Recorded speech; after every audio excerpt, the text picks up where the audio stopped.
Blog Talk Radio.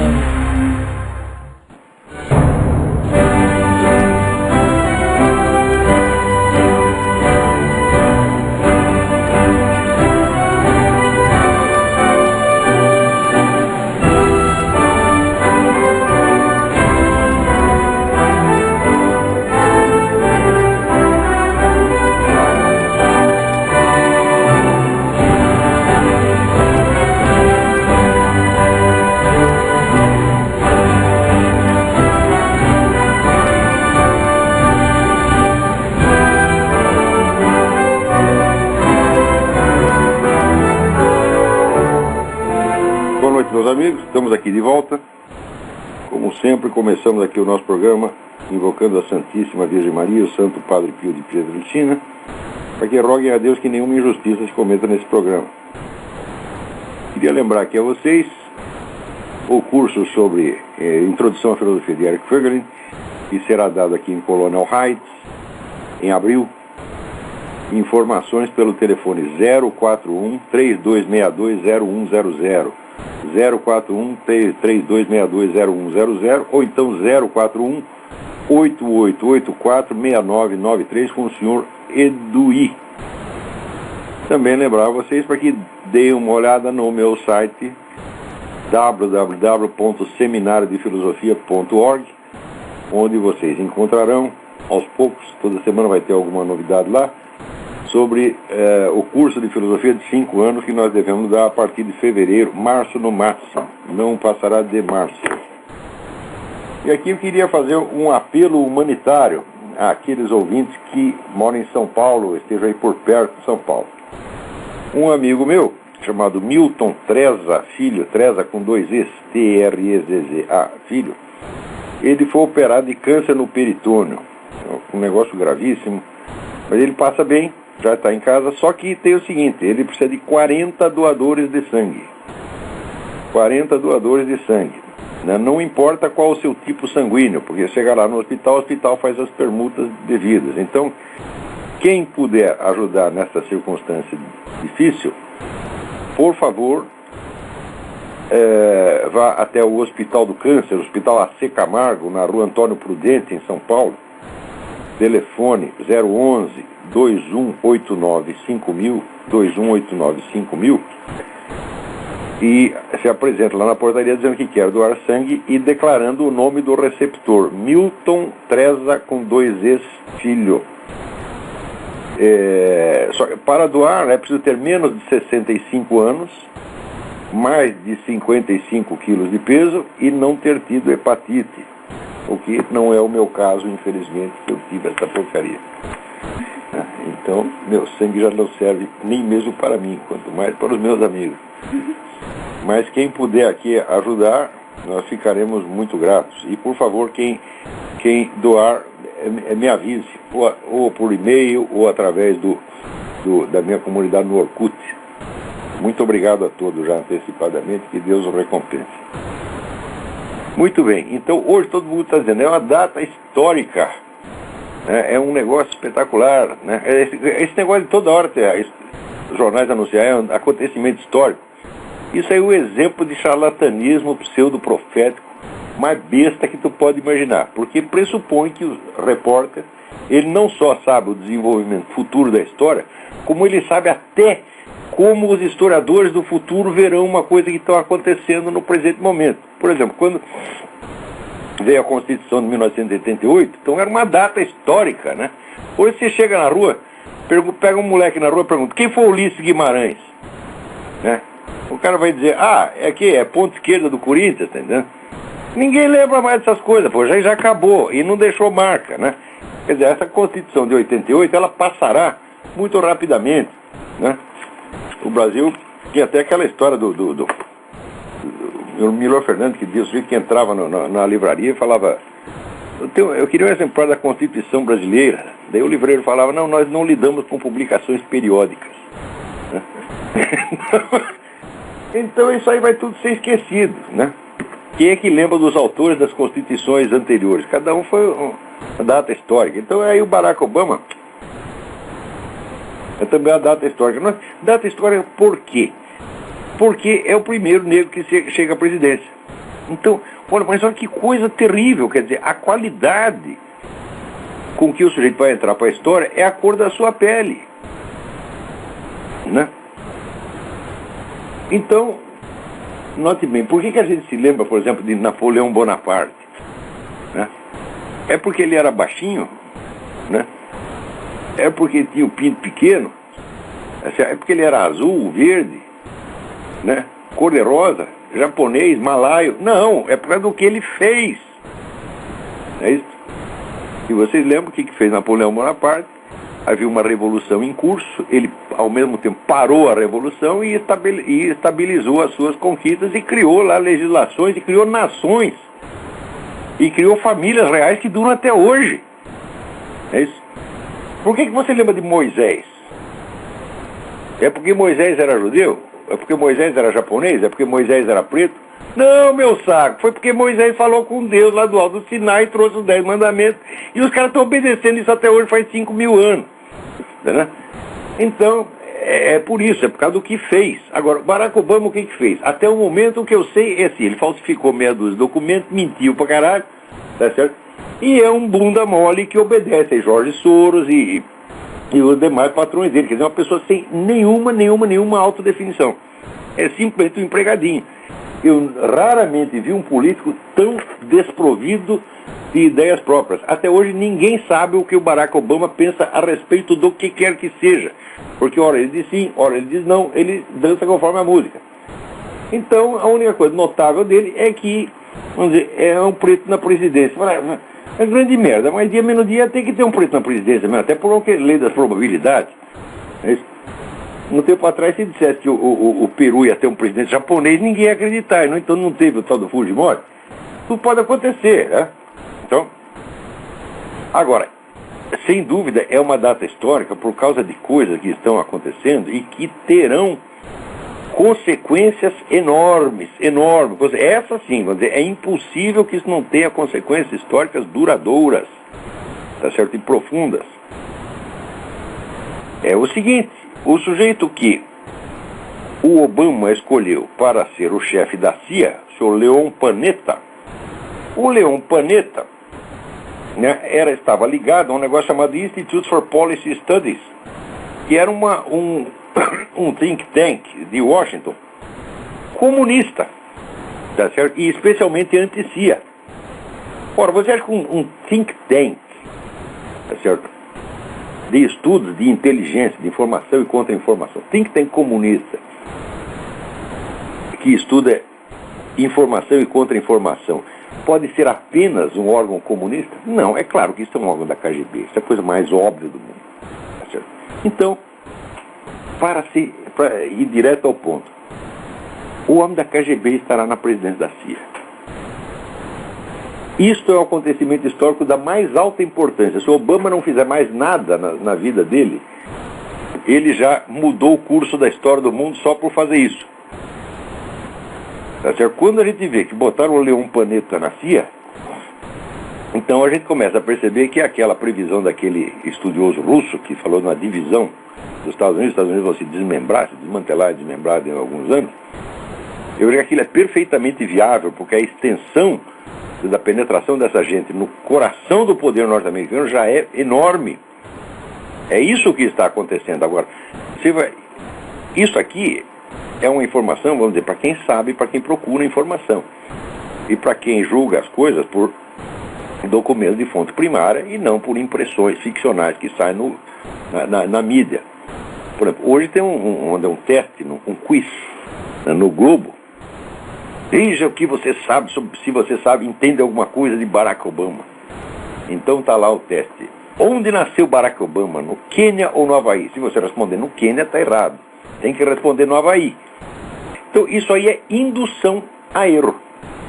Quer dizer, você está fazendo, não é nem uma notícia, esse é um teste. Portanto, o teste se faz com conhecimentos que são de domínio público, que fazem parte do patrimônio consolidado dos conhecimentos humanos. Então o Globo pega essa presunção de que o Obama nasceu no Havaí, presunção que até agora só foi comprovada por vamos dizer, um traslado indireto foto de certidão de nascimento, traslado que por sua vez é absolutamente falsificado. Aqui é impossível que aquilo seja autêntico. E dá aquilo como se fosse uma certeza histórica, universalmente aceita, tá certo? E que, se o garotinho responde outra coisa, está errado. Também é a mesma coisa. Qual é a religião do Obama? Se você responde muçulmana, está errado. Não passou de ano, repetiu de ano. Ora, não há nenhuma prova de que o Obama seja cristão. Nenhuma. Primeiro que a igreja que ele frequentou durante 20 anos é a igreja comunista. Essa é a igreja de teologia da libertação. Dizer que isso é cristão, vamos dizer, isso é um exagero, uma figura de linguagem. Não é um fato de maneira alguma. Você está atribuindo uma qualidade cristã, tá certo, desde fora, a uma organização que, vamos dizer, só é cristã no sentido tático, por assim dizer. No entanto, a meninada tem que responder lá que o Obama é cristão. Ora, depois que ele saiu da igreja comunista, ele nunca mais foi a igreja nenhuma. No domingo, em vez de ir para o culto, ele vai fazer ginástica. Isso já vai fazer meses, né? Então até agora ninguém sabe que eles vão ter que escolher alguma igreja para o Obama frequentar no domingo, para dar a impressão, né? E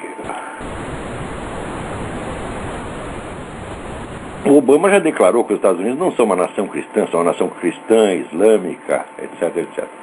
Por outro lado, declarar como o Obama declarou que ele nunca teve formação islâmica, isso é uma mentira óbvia, porque a formação islâmica dele está abundantemente comprovada em documentos de fonte primária. Vai começar os documentos da escola que ele frequentou. Note bem, era uma escola católica na Indonésia. E ele conta lá como muçulmano. Por outro lado, nas memórias dele, ele também conta das recitações islâmicas que fazia. Então, como é que ele diz uma coisa nos livros de memória, outra coisa para a mídia, e aquilo que ele falou para a mídia tem que ser aceito como verdade de evangelho. Então, isso significa o seguinte, que a mídia, grande mídia americana e brasileira, ela rompeu totalmente com a realidade, mas totalmente, 100%. O universo da mídia se tornou 100% ficcional. Pode acreditar no que eu estou falando. E isso não é uma coincidência, não é um desvio que foi acontecendo. Não, isso é uma coisa deliberada, porque toda essa turma que faz jornalismo hoje, todos eles foram formados na escolinha do Jacques Derrida, o desconstrucionismo, o qual acredita que não existe realidade objetiva, só existe texto e narrativa. Então não se trata de contar a realidade, trata de impor narrativas, como ele diz. Você tem a sua narrativa, eu tenho a minha. Então eu imponho a minha, você acredita na minha, pronto, você está sob o meu poder. Os caras acreditam nisso, e é isso que eles estão fazendo, isso é imposição de narrativa, gente. Quer dizer, isso não é nem, vamos dizer, distorção jornalística. Isso não é jornalismo, mas tem nada a ver com jornalismo. É ficção mesmo. É publicidade e só. Você vê que nos debates que surgiram aqui a respeito, um lado entra com documentos, testemunhos, etc. O outro entra com afetação de superioridade, não é isso? E rotulação. Isso é teoria da conspiração, isso aí é extrema-direita. E olha, o outro lado puxa, então, um monte de documento e você responde com xingamento. Então, xingar é um direito humano e até um dever em certas circunstâncias. Mas se o xingamento substitui o fato, substitui o documento, substitui o argumento, então aí é fraude. Né? O xingamento é assim, é um adorno, entendeu? É um negócio só para completar, quer dizer, você esfrega o documento na cara do sujeito e diz assim, tá vendo, filha da puta? É assim que se faz. Agora, se o sujeito vem com um documento e você responde apenas, filho da puta, que nem os caras fazem comigo, aí é trapaça, evidentemente. E todo esse pessoal que defende, vamos dizer, a autenticidade da versão oficial da biografia do Obama, só age assim porque eles não têm um documento para mostrar, quando o documento é falso, como aquele alistamento militar dele, que tem lá, né, assinado em 1980, só que a data de impressão do documento é 2008, porra. Quer dizer, o Obama é milagroso, é o Messias, mas, olha, assinar um documento 28 anos antes de ser impresso, eu acho que nem Jesus Cristo conseguiria, porque para isso ele precisa inverter o tempo. Né? A gente sabe que tem umas coisas que aconteceram, Deus já fez umas coisas extraordinárias, aquele negócio de abrir as águas do Mar Vermelho, fazer o sol parar, o sol pular, Deus faz tudo isso. Agora, voltar o tempo, não pode, porque isso é contrário à estrutura da realidade. Deus não pode fazer o tempo voltar atrás. Não, o que passa é o seguinte, é que na eternidade todos os momentos do tempo são simultâneos. Porém, se o tempo voltasse atrás, toda a estrutura da temporalidade estaria quebrada, o universo estaria extinto. Então, Deus pode fazer o tempo voltar atrás? Pode na eternidade, ou seja, depois de acabar com esse mundo. Mas enquanto dura o mundo, não pode.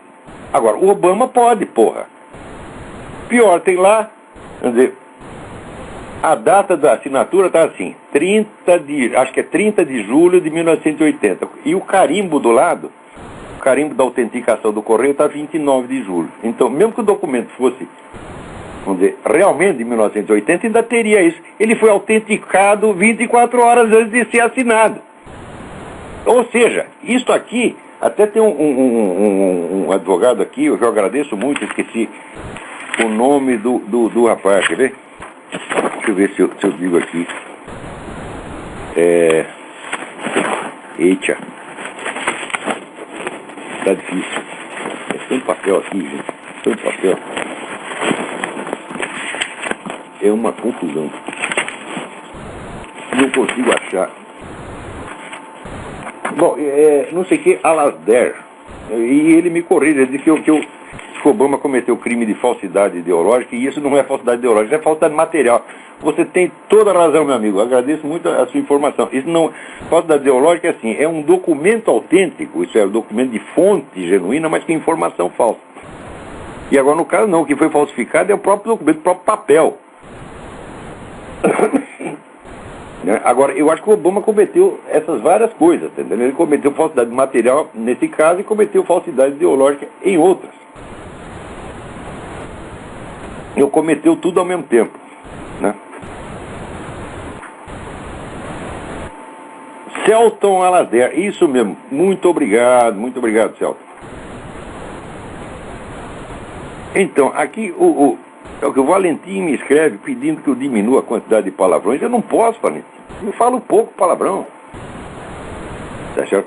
Porque nós estamos discutindo com um vigarista, com um bandido, com sociopatas perigosos. Toda pessoa imbuída de mentalidade revolucionária, toda pessoa que vem aí, é o change, nós vamos mudar o universo. Isso aí é um fenômeno gravíssimo, é o que o Eric Fögelen chamava a fé metastática, que é Deus que acredita que por um ato de fé ele pode transfigurar a estrutura da realidade. A pessoa que vende essa ideia para os outros, ou é um vigarista, ou é um louco, ela própria, louco perigoso. E essas pessoas vêm com toda essa pompa, com toda essa afetação de autoridade, querendo cagar regra pra cima de mim. Como é que você quer que eu não xingue, porra? Porque se você vai discutir com essas pessoas sem xingar, vai discutir respeitosamente, você está dando respeito a quem não merece. Isso é a mesma coisa que você chegar lá para o Champinha, né? E dizer, meu filho, você é uma pessoa de respeito, mas eu tenho uma pequena divergência com relação a você na interpretação do Código Penal. Né? E daí você começa a discutir, né, respeitosamente a conduta do Champinha, né, que ele acha que ele pode estuprar e matar as pessoas, e você acha que pelo Código Penal não. É isso que fazem quando discutem com o Barack Obama, com o Luiz Inácio Lula da Silva, né, com esse Marco Aurélio Garcia. Nós estamos conversando com bandidos que são mentirosos até a medula da alma, delinquentes. Eles enganarão você e vão trapacear o tempo todo. Como é que ele quer que respeite essas pessoas? Porque se eu me abstenho de falar palavrões, é porque eu acredito que eu estou num ambiente de respeito. Eu estou numa igreja, estou né, como é que se diz, numa academia, numa coisa assim. Fala, não, mas para discutir, você está dentro de um puteiro, gente. Eu prometo para vocês, se eu encontrar o seu Lula da Silva pessoalmente, seu Marco Aurélio, tá certo? Primeira coisa, seu Tarso Genro, né? Primeira coisa que eu vou dizer, aqui seu filho de uma puta, Vigarista do caralho, chupador de pica, é isso que tu é. Tu é uma bosta ambulante. Eu vou falar tudo isso, daí eu vou pra cadeia, mas vou feliz, você tá entendendo? Porque na cadeia tem pessoas de respeito, tá entendendo? Que cometeram um delito ou outro, e por causa de um delito foram parar. Agora esses caras cometem delito em série, todo dia. Você vê o negócio que fizeram com esse Cesare Battisti, quer dizer, mais um terrorista assassino condenado na Itália.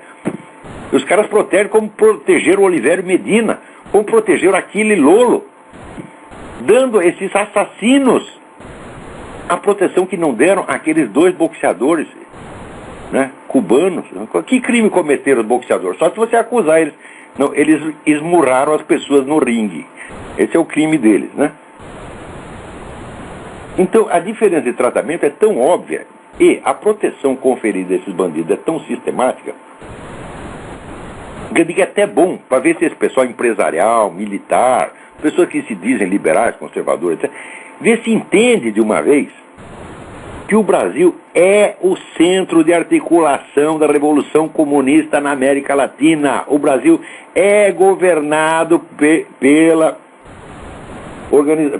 pelo movimento comunista internacional. E o Brasil tem uma posição mais discreta do que Venezuela e Bolívia, etc. Exatamente por causa disso. Toda a concepção da Revolução Latino-Americana foi criada no Brasil, por gente como o seu Marco Aurélio Garcia e Lula, que criadores do Foro de São Paulo. Então eles criam aquilo, põem os outros para executar, para ir na frente. Olha o Hugo Chávez, olha aí o Morales, tu vai lá, faz um escândalo, dá a cara para apanhar, todo mundo vai rir de você, vai jogar tomate em você, e nós ficamos aqui atrás fazendo os planos, e ainda parecemos moderados, equilibrados, e temos a confiança do investidor internacional. É exatamente isso que está acontecendo, gente. O Brasil está na mão do elite comunista, sim. Elite perigosíssima. Tão perigosa quanto Lenin, Stalin, Che Guevara e outros. Eu não entendo como é que nas Forças Armadas tem gente capaz de ir lá bater continência para esses filhos da puta. Vai terminar batendo continência para Hugo Chávez. Batendo continência para o Morales, batendo continência para narcotraficante. Vocês não têm vergonha na cara, militares brasileiros. Não digo que vocês precisam fazer uma coisa violenta, dar um golpe. Não, mas recuse a atitude de respeito. Não bato continência para você, não. Vou para a cadeia honradamente. É isso que vocês têm que fazer. Vamos dizer, você pode obedecer pela força. Digo, olha, posso até te obedecer porque a lei me impôs, mas eu não te respeito. Não vou dar uma manifestação de respeito para você. O primeiro, não vou chamá-lo de excelência. Porque você só tem, vamos dizer, é a excelência da merda. Quer dizer, você é notável na sua capacidade de ser merda. Entendeu? É a única coisa que tem. Agora, esse seu, né, Marco Aurélio Garcia diz, não, nós damos asilo ao Cesare Battisti, né, obedecendo às nossas tradições humanitárias de dar abrigo. Diz que a tradição humanitária só vale para comunista? Para quem foge de comunista não vale, não? Que risco esse Cesare Battisti está correndo? Ele vai ser assassinado? Ele vai ser torturado? Vão queimar ele vivo? Como o Achille Lolo queimou os dois filhos do adversário, do inimigo?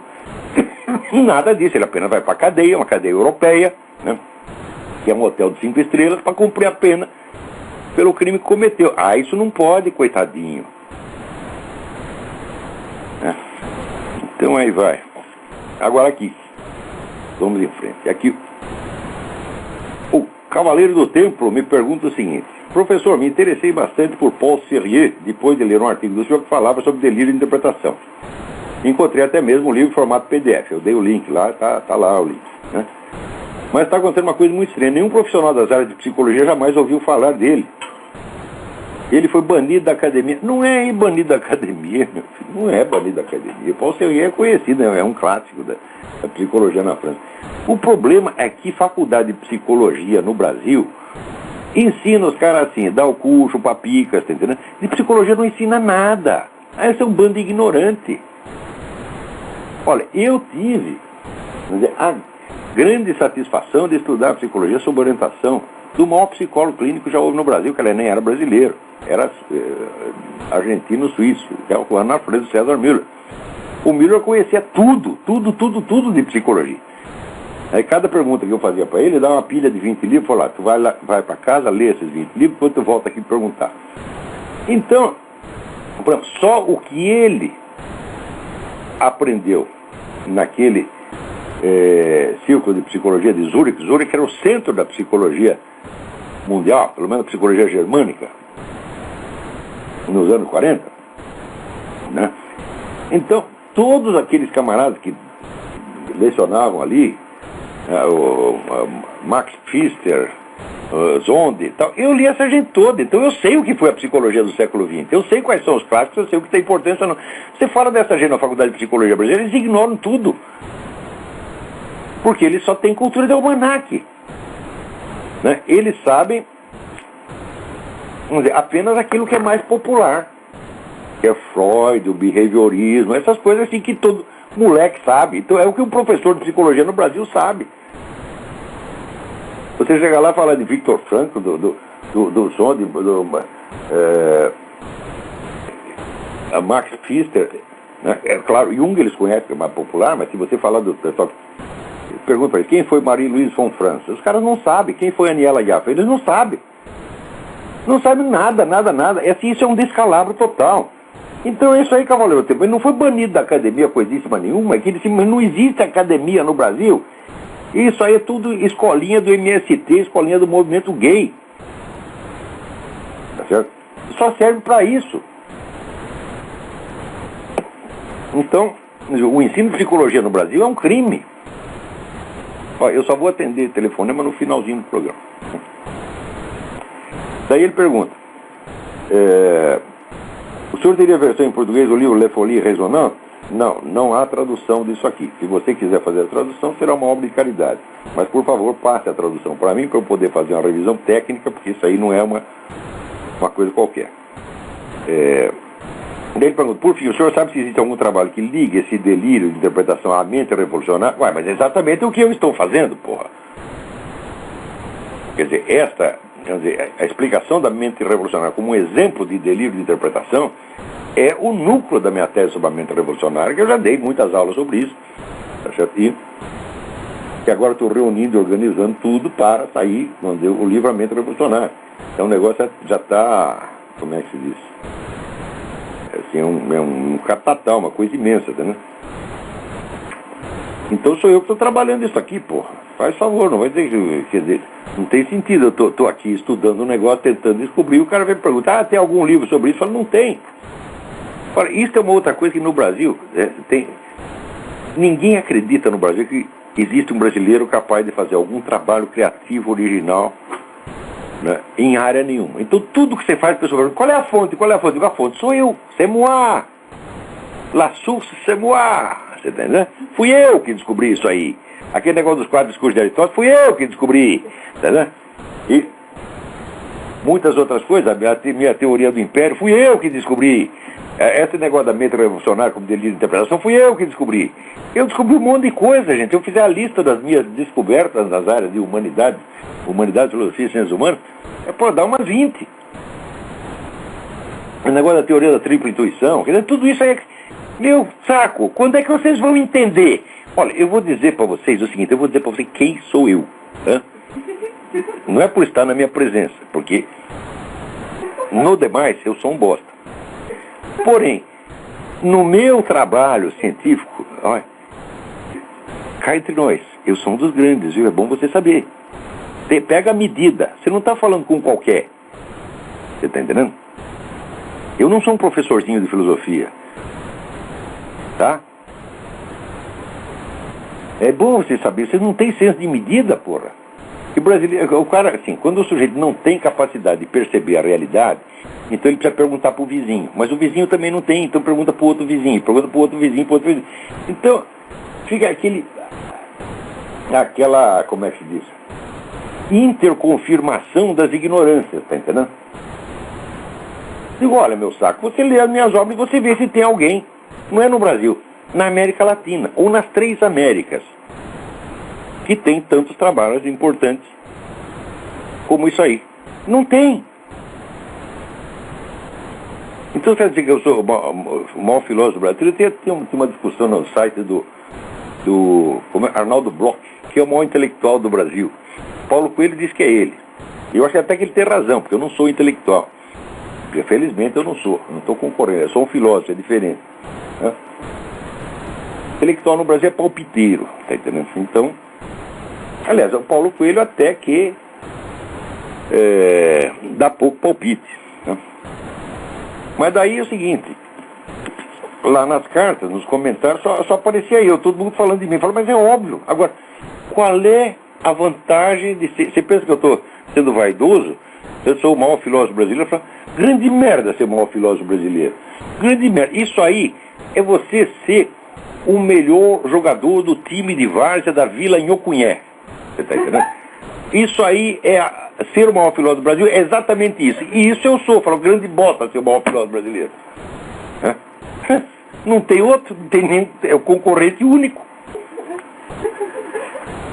Então, vamos em frente, né? Vamos ver o que mais nós temos aqui. Aqui o Marcos Ludwig me lembra uma coisa que eu jamais perceberia. Este programa Troll Speak é o 100º programa. Então, parabéns a nós mesmos. Né? Ela queria avisar aqui um elemento importante do programa. A partir da semana que vem, vocês, durante algumas semanas, estarão livres das risadinhas da Leila. Tá certo? Porque ela vai ter aulas. Nesse horário ela não poderá estar aqui. Então, quando não ouvir as risadas, não pensem, ô turma do Olavo de Carvalho nos odeia, que vocês, conseguimos intimidar a Leila e mandamos ela embora. Falei, pô, quem são vocês para concorrer com a Leila? Pô, a Leila que, né? A Leila sozinha bate vocês dos 4 mil aí, entendeu? Então, a Leila estará ausente, eu creio, por umas 6 semanas. Né? Aqui, o Silvio Grimaldo me pede esclarecimento de um artigo que diz o seguinte, um artigo meu diz, o único significado possível da palavra sim é o da responsabilidade moral integral que uma pessoa assume ao declarar alguma coisa. Isso está num artigo publicado há algumas semanas. Ele pede esclarecimento sobre isso. Eu digo muito simples, defina a palavra sim e a palavra não. Não é possível definir isto logicamente. Não há definição lógico-formal aceitável do sim e do não. Porque toda definição será tautológica. Se você disser, por exemplo, o sim é afirmação, eu digo, você não definiu, você apenas repetiu a mesma coisa. Se você disser o não é negação. O que é negação? Negação é o não. Então isso não é uma definição, isso é uma tautologia. Não é possível definir essas palavras. No entanto, é possível você saber a que elas se referem somente pela ligação que tem com a atitude interior da pessoa que pronuncia. Você está entendendo? E essa atitude, quando você fala sim, quer dizer, ele está assumindo a responsabilidade de afirmar alguma coisa. Essa responsabilidade, por sua vez, tem graus. Por exemplo, eu posso concordar com uma afirmação só, vamos dizer, para fins de argumentação. Então não é que eu acredito naquilo, eu estou admitindo aquilo provisoriamente como hipótese. Tá certo? Mas eu também posso, vamos dizer, afirmar o sim como uma certeza razoável ou como uma certeza absoluta. Tá certo? Então, o único sentido da palavra sim é que um ser humano assume a responsabilidade por aquilo. Tá certo? Então, isso aí é para você ver, né, como por exemplo, o discurso científico, ele tem, vamos dizer, um fundamento que em última análise, tem que ser procurado na ordem moral. Entendeu? O meu artigo diz exatamente isso. O discurso científico é apenas uma das formas de exercício da razão e ele não pode retroagir sobre a razão e cagar regras em cima dela. Né? E a razão, por sua vez, não é apenas a capacidade do discurso lógico-analítico. A capacidade de raciocinar logicamente um gato tem, um macaco tem, um computador tem. Tá certo? A razão é a capacidade de se abrir, vamos dizer, ao universo como totalidade indistinta. Quer dizer, você sabe que é uma totalidade, você sabe que tem uma forma, mas você não sabe onde termina. Esta capacidade o animal não tem. O animal só compreende, né, o mundo daquilo que o afeta sensitivamente. Aquilo que o grande biólogo Huxley chamava o seu Umwelt, o seu mundo em torno. Né? O bicho só entende o seu Umwelt, mas nós entendemos que existe um universo. E entendemos que existe infinitude. Isto é a razão. Então, esta experiência da abertura para a infinitude, este é o fundamento da razão. Tá certo? Agora, o que é o método científico? É uma aplicação especializada dessa capacidade racional. Então, qual é a autoridade que o discurso científico tem sobre a razão? Nenhuma, porque ele depende da razão. Tá certo? E essa capacidade da razão, por sua vez, ela se fundamenta em forças morais que existem dentro do ser humano. O que é que nos obriga a admitir a verdade? Nada. Quer dizer, um discurso, uma prova lógica, não obriga você a admitir a verdade. Você aceita porque você quer. Tá certo? E isso não tem escapatória. É isso que eu estava tentando explicar ali. Agora, que o Arsênio Becker, né, me pede aqui informações biográficas. Eu não dou não, a minha vida foi uma merda, tá entendendo? Quer dizer, porra. Quer dizer, quando eu nasci, fiquei doente 7 anos. Estava lá semi-morto, tá entendendo? Quer dizer, realmente eu nasci aos 8 anos de idade. Milor Fernandes que brincava com isso. Milor Fernandes nasceu no Rio de Janeiro aos 8 anos de idade, etc, etc. Então ele fez com piada, mas no meu caso é verdadeiro. Quando eu abri meus olhos para o mundo, eu já tinha 8 anos, e era um bebê. Tá certo? Então foram vários anos até emergir do meu estado, vamos dizer, daquele de ignorância natural. Tá? Que as pessoas começam a emergir aos 2, 3 anos, eu comecei aos 8. Tá? Né? Depois, logo em seguida, a primeira coisa que eu fiz, quando já era quase um homenzinho, foi entrar no Partido Comunista e conhecer o bando de filha da puta, você tá entendendo? Eu disse, mas que vida de merda, porra! Você tá entendendo? Então, aquele negócio da vida começa aos 40, é verdade, a minha biografia começa aos 43 anos.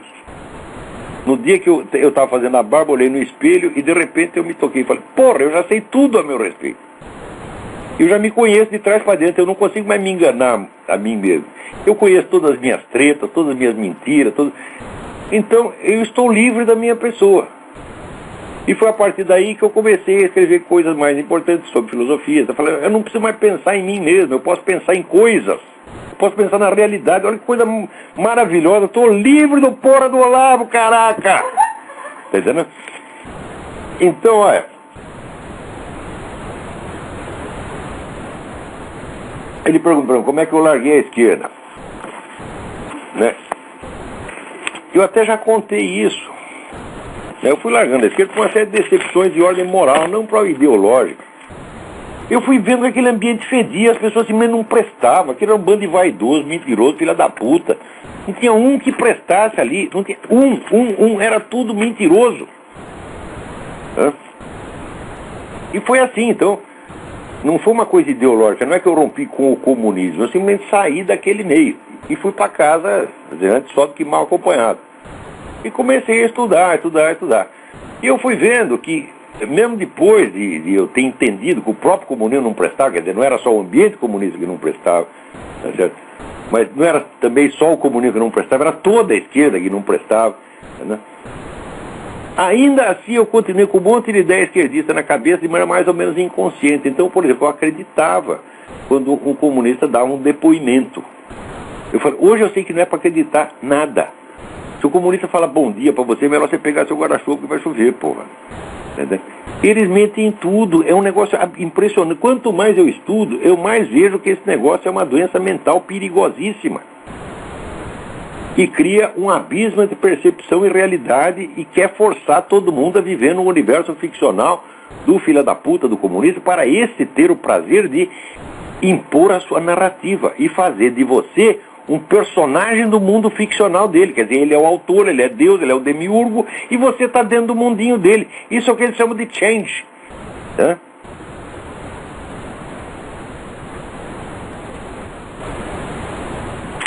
Então aqui, o Francisco Xavier elogia aqui, diz, essa sua insuportável maneira de ser é uma das suas melhores virtudes. Sofri bastante com alguns textos desconcertantes que você escreveu. Mas como um quiroprata das ideias, colocou minhas ideias em ordem. Primeiro o medo, depois o estalo e logo o alívio. Eu digo, olha, é exatamente assim. Cada verdade, vamos dizer, espantosa que eu impus às pessoas, o primeiro a se espantar com ela fui eu. Quantas vezes eu descubro as coisas, quando eu percebo com ela, eu fico com o cu na mão. Não fico com o cu na mão porque a mão treme e o cu cai, entendeu? Então, coisas absolutamente aterrorizantes, mas que são verdadeiras. Então eu fui o primeiro. Agora, quer dizer, eu não estou passando para vocês, não estou obrigando vocês a passar por nenhuma experiência que eu mesmo não tenha passado. Então eu estou seguindo o conselho do Itim, quer dizer, eu castigo primeiro a minha própria cidade. Falo, ó, pego o tal do Olavo, pego ele pela goela, espremo ele, diz, aqui, filha da puta, tu vai ter que engolir essa verdade, tu não quer, mas vai engolir. Então, né, o mesmo sadismo que eu tive comigo mesmo, eu tenho com os outros. Digo, olha aqui, a verdade é essa, tá aqui a prova, tá aqui o documento, tá aqui, pá. Você tem o direito de continuar se enganando se quiser, só que é o seguinte, a mente humana, ela tem uma característica sistêmica, orgânica. Quer dizer, quando você nega uma verdade fundamental, você tampa o seu cérebro para milhares de outras verdades simultaneamente. E você acaba virando uma mentira ambulante. Ou seja, você é um neurótico. Meu amigo Manuel Alfredo César Bira definia neurose como uma mentira esquecida na qual você ainda acredita. Então, o preço da negação da verdade é a neurose. Se você quer ficar saudável, quer ter uma alma limpa, saudável, é só você admitir a verdade. Primeiro a verdade sobre você mesmo. No fim do dia você para pensar todas as mentiras que você disse, que você pensou e fingiu acreditar, todas as más intenções que você teve.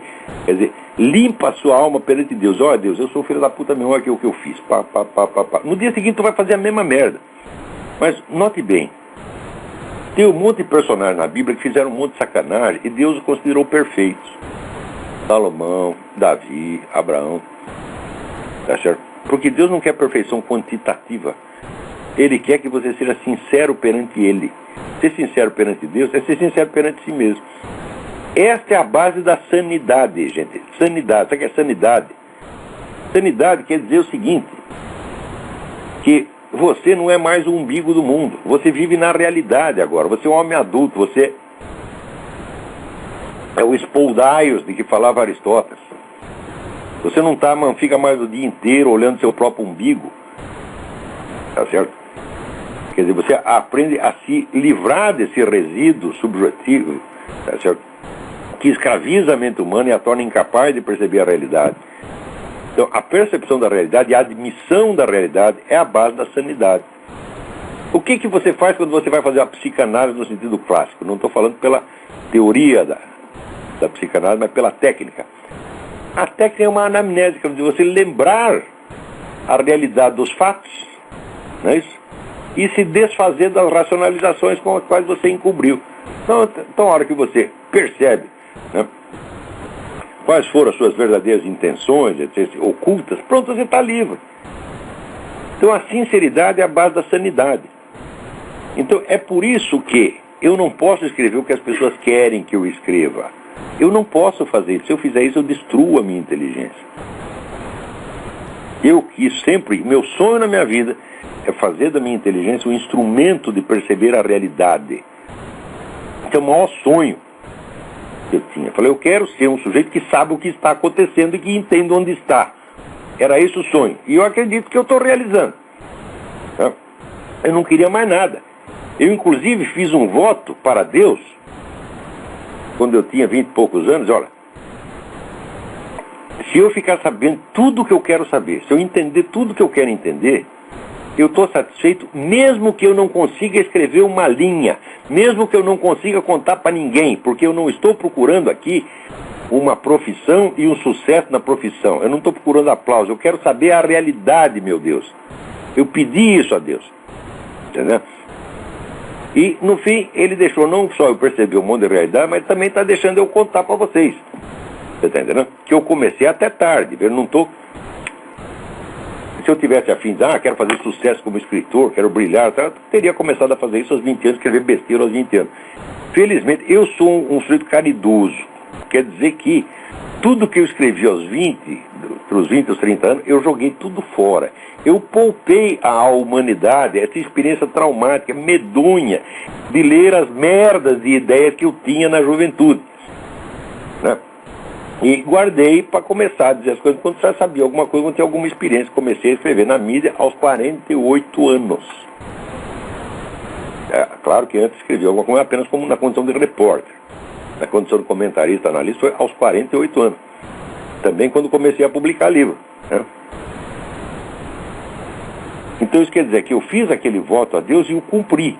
Eu digo, Deus, eu não faço questão de contar para ninguém, não faço questão de mostrar para os outros que eu estou sabendo. Eu quero saber. Se você revelar para mim e me privar dos meios de contar para as pessoas, né, eu serei o maior sábio desconhecido do universo. Eu não ligo para isso. Porque eu sei e você sabe que eu sei.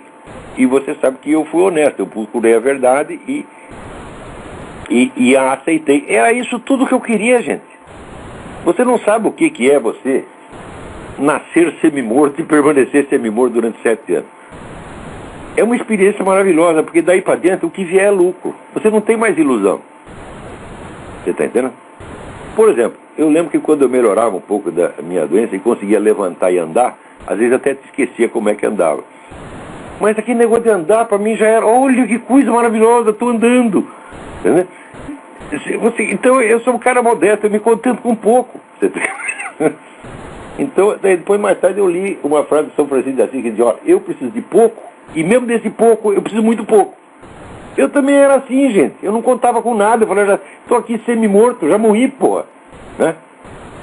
Então, aliás, depois, sempre que eu vejo numa situação de perigo, eu sempre falo isso para mim. Eu já morri. Já morri, então não tenho mais nada a perder, então daqui para dentro o que vier é lucro. Né?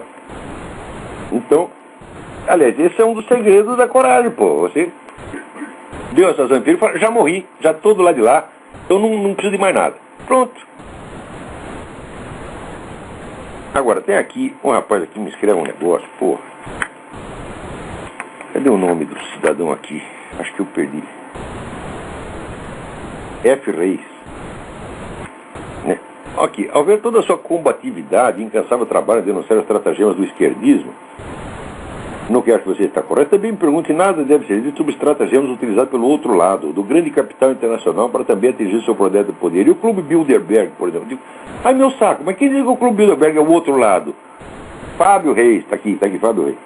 Aqui, Fábio Reis, quem diz que o Clube Bilderberg é o outro lado? O Clube Bilderberg e do CFR, essa turma do Rockefeller, essa turma globalista, esses caras coordenam a esquerda internacional, eles não são o outro lado. Não há outro lado, minha gente. Quando é que vocês vão entender? Né? O outro lado só existe, vamos dizer, como força cultural remanescente. São partes da Igreja Católica, uma das igrejas protestantes, uma parte ínfima do Partido Republicano aqui, que são o movimento conservador. Não há um outro lado organizado em escala internacional. Não há nada. Só tem essa gente do globalismo que são os donos da esquerda. De que vive a esquerda latino-americana? Vive dinheiro da Fundação Ford, da Fundação Rockefeller, dinheiro do Jorge Soros. E o que é isso aí? É os Bilderberg. Então, não há outro lado, tá entendendo? Vamos ver o que mais aqui.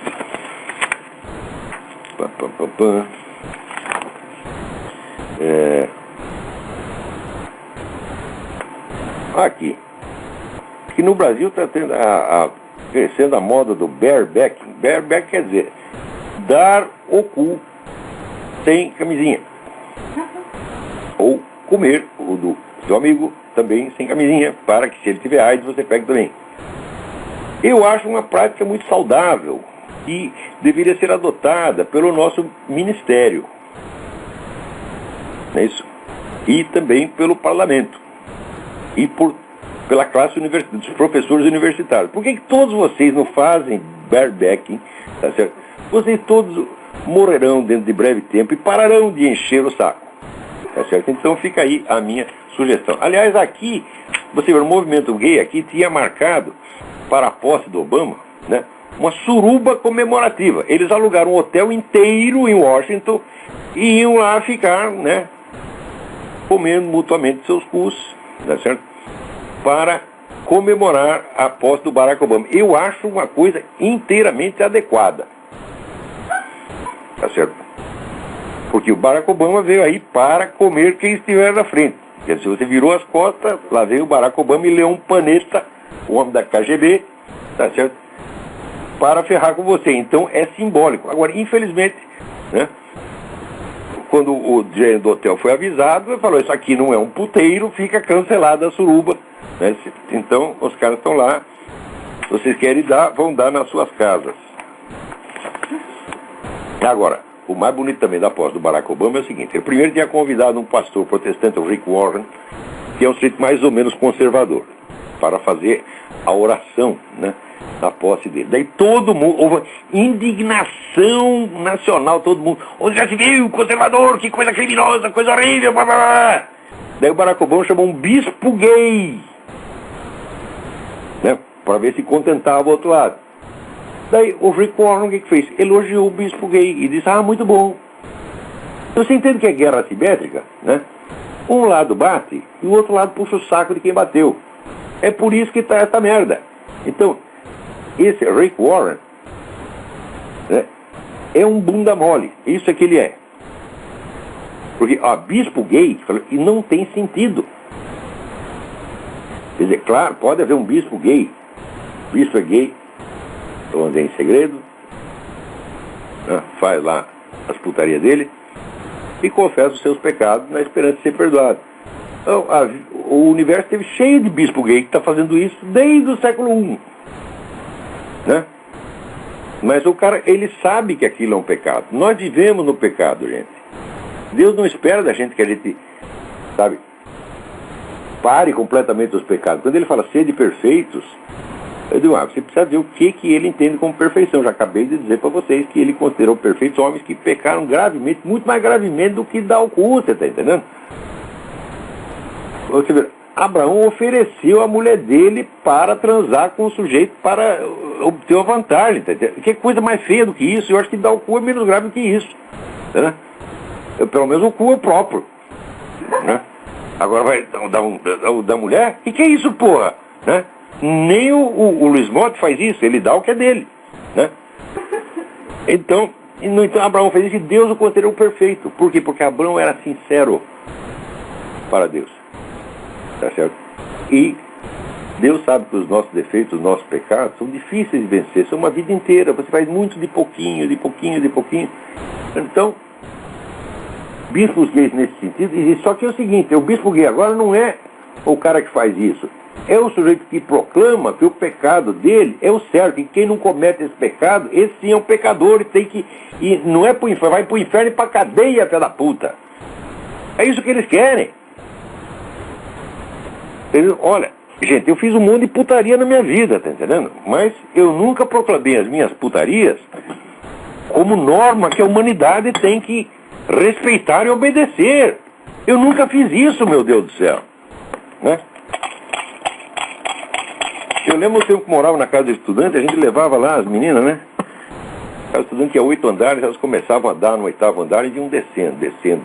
Chegaram sexta-feira à noite, elas iam no 8º andar, acontece, segunda-feira de manhã elas saíam pela porta, né? Com aquele sorriso, aquele ar de estupidez, de felicidade estúpida na cara, né? Olha, eu mesmo era um provedor dessas meninas, tá entendendo? Eu levava elas lá, compartilhava com todo mundo, era uma putaria desgraçada. E hoje vejo, é na juventude, o jovem é maluco, a gente fazia essas coisas, né? Não vou dizer que isso é um comportamento que todo mundo tem que seguir, todo mundo tem que fazer que nem eu. Eu nunca fiz isso. Eu não me orgulho dos meus pecados. Agora, esse bispo gay é um cara que se orgulha dos seus pecados e quer impor aquilo como norma, e você não pode falar mal. Se você falar mal, é crime de ódio e você vai pra cadeia. Então isso é demoníaco, gente. Você está entendendo? Isso não é o pecado humano, isso é demoníaco. Agora, o Rick Warren, que diz que é conservador, elogiou Obama porque Obama botou esse cara lá para falar. Agora, pior é essa mulher, vamos dizer aqui, que vai fazer a prece islâmica. O Obama está escolhendo as pessoas a dedo, quer dizer, nascia ele para o homem da KGB. E para discursar, né, fazer a prece islâmica, ele chama aqui uma mulher que pertence a uma organização ligada ao Hamas. Prestem atenção. A eleição do Obama é a maior fraude que já houve na história americana. O Obama é uma fraude. Toda a história dele é uma fraude. Os documentos são falsos, a história dele é falsa. Tá? Não dá para saber quem é o cara, tá entendendo? E toda essa grande mídia foi tudo aí contratado por Jorge Soros ou outro para inventar uma versão ficcional e impor a narrativa. Tá? Só que no fim das contas, o resultado das coisas não vai ser o que está na narrativa, vai ser o que está na realidade, gente. A realidade, mesmo que você a negue, ela continua vigorando. Olha, você quer fazer a experiência? Você vai lá, é o seguinte, vai no caixa eletrônico e vê lá o seu saldo está em vermelho. Mas daí você inventa uma narrativa de que você tem lá, né, 20 milhões de dólares e começa a passar cheque. E você vai ver o que vai vigorar no fundo, se é, né, a conta real ou cheque.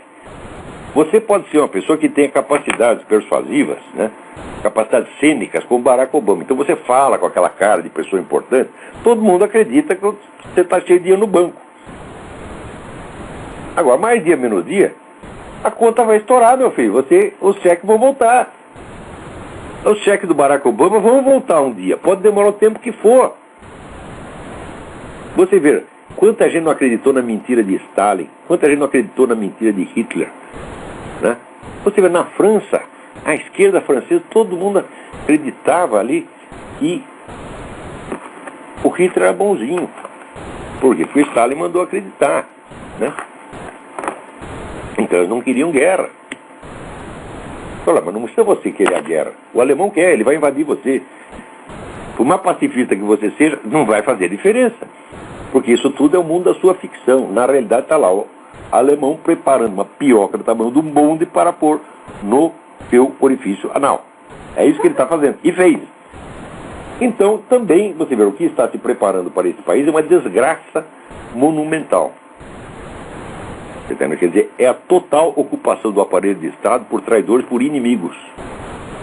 Gente da KGB, do Hamas, é isso que está acontecendo, gente. Não é menos do que isso. Né? Então, isso aí vai ter um preço um dia. E será, como diz, o amargo despertar. Às vezes o despertar leva décadas. Por exemplo, os comunistas do mundo, quando teve o discurso do Khrushchev em 56, denunciando os crimes de Stalin, crimes dos quais o próprio Khrushchev tinha sido cúmplice, um monte de comunista entrou em depressão, se suicidou. Carlos Marighella foi internado em depressão. Carlos Marighella, quer dizer, é um homem de ferro, né? É assim, ele começou a chorar, meu mundo caiu, e foi internado com depressão, teve que tomar remédio por causa da decepção que teve com o Stalin. Né? Isso, 30 anos depois do Stalin já está ter cometido esses crimes. Então, os crimes de Barack Obama, um dia virão à tona, e vai ser meu mundo caiu. E muita gente vai ser internada com depressão, outros vão se suicidar, etc, etc. Por quê? São pessoas que vivem da negação da verdade, são pessoas que vivem da ficção, que vivem da mentira, e por isso quando você diz uma mentira para elas se apegam àquilo, é aquilo que elas querem. Você quer mentira? Leia o Globo. Faz esse teste do Globo, está lá, a mentira te é imposta, tá certo? Como verdade definitiva.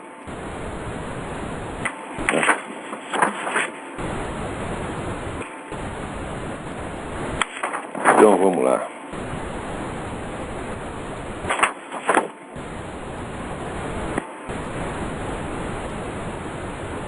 Aqui,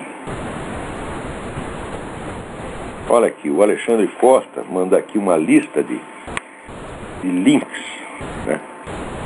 Tipo assim, do YouTube, o Lula dizendo, vou implantar o socialismo no Brasil. As pessoas não sabem disso. O governo Lula é um governo de transição para o socialismo. Ele ainda não é o socialismo, mas é a transição para o socialismo. Como é que se faz? Manter a economia capitalista funcionando e vai criando um esquema de poder no qual não haja oposição. Né? E assim vai. Agora eu não sei onde está esta... Onde que ele colocou isso aqui? Ele manda para mim, mas ele devia colocar essa lista de links na própria internet. Ô Alexandre, coloca isso em algum site. Essa lista de links aqui é uma preciosidade. Coloca isso em algum lugar, que se for o caso, coloca. Se você não tiver onde colocar, você coloca lá na minha comunidade no Orkut. Isso tem que ficar à disposição das pessoas, é muito importante.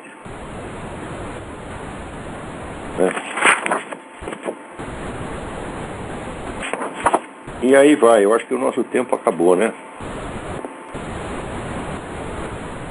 Então acabou. Então aqui termina o 100º Plotspeak, tá certo? Ainda devemos... queria avisar vocês de uma outra coisa. Após muitos anos de excelentes trabalhos, para nós. O Paulo Diniz está deixando a editoria do Mídia Sem Máscara, porque ele precisa trabalhar e ganhar dinheiro, e que ele pode obter dali é uma miserinha. A gente entende perfeitamente. Então, boa sorte, Paulo Diniz, muito obrigado por tudo. E está assumindo a editoria um novo editor, que é o Edson Camargo, e nós temos alguns planos para fazer modificações. O Mídia Sem Máscara estava meio sem gás nos últimos tempos, porque o Paulo Diniz não estava podendo fazer. Então nós vamos introduzir as modificações, revigorar o Mídia Sem Máscara. Logo vocês terão notícias a esse respeito. Então, muito obrigado a todos. Até a semana que vem, se Deus quiser.